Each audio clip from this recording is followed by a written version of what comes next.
ছাত্র আন্দোলনে পুলিশের গুলিতে নিহত হয়েছেন বগুড়ার সারিয়াকান্দির যুবক রহমত আলী। অভাবের সংসারে বেশি দূর পড়াশোনা করতে পারেনি সে।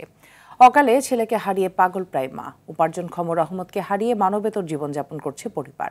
বগুড়ার সারিয়াকান্দি সংবাদদাতা শাহাদাত জামানের প্রতিবেদন জানাচ্ছেন নাদিরা সুলতানা। অষ্টম শ্রেণী পর্যন্ত পড়াশোনা করেছেন বগুড়ার সারিয়াকান্দির দুর্গম চরাঞ্চলের বাসিন্দা রহমত আলী। সংসারের হাল ধরতে ঢাকার গাজীপুরে একটি পোশাক কারখানায় চাকরি নেয়। বাবা মঞ্জু মিয়া পেশায় দিনমজুর।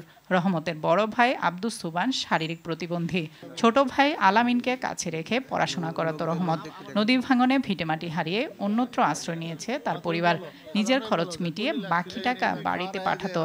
গেল ৫ আগস্ট গাজীপুরের শ্রীপুরে আইনশৃঙ্খলা বাহিনীর সঙ্গে সংঘর্ষ চলাকালে গুলিবিদ্ধ হয়ে মারা যায় রহমত। অভাবের কারণে লেখাপড়া ছেড়ে দিয়ে সে ঢাকায় গাজীপুরে একটা গার্মেন্টসে চাকরি করত। পুলিশের গুলি খেয়ে মরছে, তার বিচার চাই। তো এই পরিবারটা একেবারে এই অঞ্চলের মধ্যে সবচেয়ে বেশি অসহায়। এদের দেখভাল করার, এদের খোঁজ খবর নেওয়ার, এদের ভরণ পোষণের আর কেউ থাকলো না। রহমতকে স্থানীয় একটি স্কুলের মাঠে দাফন করা হয়। তার মৃত্যুতে শোকে কাতর মা।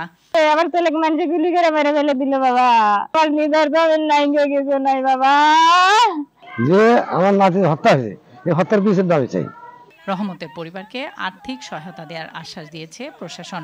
তার পরিবার যেহেতু অসচ্ছল, সেজন্য আমরা উপজেলা প্রশাসনের পক্ষ থেকে তাদেরকে আর্থিক সহায়তা প্রদান করার ব্যবস্থা করছি। ভিটেমাটি হারা রহমতের অসহায় পরিবারকে সহায়তার দাবি স্থানীয়দের। নাদিরা সুলতানা, RTV।